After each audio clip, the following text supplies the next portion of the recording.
Tutiyyaa harreetuyyuu osoo qotiyyoon qotu argee qotiyyoo qonni dadhabsiisee dhukkeen irraa kaate tokko arge. Yeroo kana maal taatee jedhee gaafanne lafti hin dhumattu namtichi rahmata naan godhu maal taatee na gaafatta. Guyyaa lammaffaa na dhukkuba jedhee ciisi nyaata didii jedheen. Jarri dhuftutti nyaata didee diriirfatee ciise. Yalla hadha waan qonnuun dhabnu harree kanaan qonna jedhaniiti xamadanii qotaniin. Akkasitti guyyaa lammaffaa dhukkeen irraa kaate kana galee jechuu harreen. Yeroo kana harreen maal jedheen osoo ilmaaf abbaan walitti haasoftu dhagaye. Qotiyyoon kun yoo ciisinsaa ka'uu didee ni qalla jechuu jirani ammaantii tana marga kee nyaadhu ka'i jedheen. Jooma san ka'e. Karaa kabajamtoota hordoftoota kiyyaa harreen qotiyyoo irra gowwaa ta'e qaruutee ta'e miti garuu yeroo takka takka muuqifatu harree qaroo godhee qotiyyoo gowwaa godha. Almuhim walumaa galaan kabajamtoota hordoftoota kiyya seenaan isinii himuu deemu seenaa mucaa dargaggeessa intala kadhachuudha. Intala bareedduu wayii ilaallatee kadhachuudhaaf deeme yeroo kana warra ollaa irraa gaafatee warra ollaa maal jedheen namittiin tuni akkana intalti tuni badduudha dhiira tokko lama miti dhiira hunda jala deeme keessisii akkana badduu jedhaniin. Osoo akkana jeemu micayyuu silaa daalee jaalaltee irraa qabamee irraa fuulli gurraachatee isuma fuula gaddaa wayii sheeticha wayiitti dhufee beekaadha. Beekatti yeroo dhufuu qissaa isaa san himeef akkas taanaan intalatti jedha sii kenna koottu duraan dursee nama irraa gaafadhu. Yeroo nama gaafadhu jedhuuni namni inni diddeemee intala sheekasanii fuudhuu deema. Mee isiin nama akkame jedhee nama gaafachuu eegale. Yeroo intala san gaafachuu eegale intalti sheetichaa ta gurra muraatii ta waan jedhan hin qaanfanne ta alatti akka fardaa himsitu. Isin fuudhin jedhee hundi nasiyaa yaadu yeroo kana as deebi'ee maal siin jedhan jennaan hir'ina takka irraan hir'isni itti hime achi sheetichi koottu wajjin jedheen galeeni haadha jaartii isaa dullatti argisiise. Yaa ilma kiyya jedheen ani dhalaan takka mana kiyya hin jirtu kunoo isii tana jaartitiyya intalti himimsitu tuni tasii himan suni aqliitee keessaa sii himan malee mana kiyya keessaa siin himne kanaaf ammoo gaafa fedhii isaanii jala deemte yoomuun fuutu. Micayyoo duratti isaan fuudha namni fedhii nama jala deemu yoomuu bakka hin ga'u. Namni nama jaalachiisuudhaaf ruhaa ofii miidhuu yoomuu bakka hin ga'u. Namni ofii amanamtii hin qabne yeroo dheeraa booda barumsa argata garuu yeroo inni barumsa argatutti ammoo yeroon irra taree jira. Kabajamtoota hordoftoota kiyya seenaan isinii himuu deemu ammoo seenaa jara sadiiti. Seenaa habashichaatii fi faranjichaatii fi arabtichaati. Akka himanitti warri duraanii akkana jedhu irraa isinii himu jira malee kitaaba irraa miti jechuudha walumaa galaan. Kitaabni kun ammoo waa hedduu ofirraa qaba garuu immoo seenaa tana kitaaba irratti argeeti miti almuhim walumaa galaan. Gana ammoo himee isinii ka'ee addan isinii baasutti jira. Seenaan kun ammoo namtichatu faranjichaa fi arabni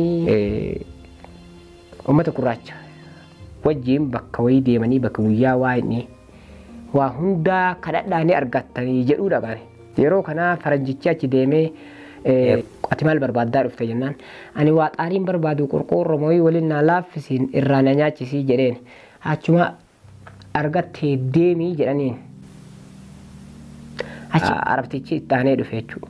Arabtichi illee maal jedhanii xaarii waa jabduun danda'u bishaan mooyii lafa keessa onnaa babbaasi san irratti riskii laaftuu irra naa godhisan irra riskii naa kaa'inaan atillee argattee deemi jedhanii.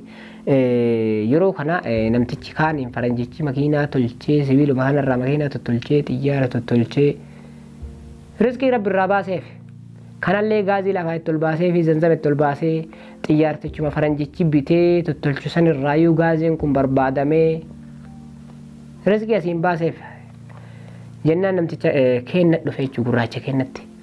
Atoo maal barbaaddaa jennaan jarri duratti soloo maal gaafattee jedhee gaafate. Yeroo kana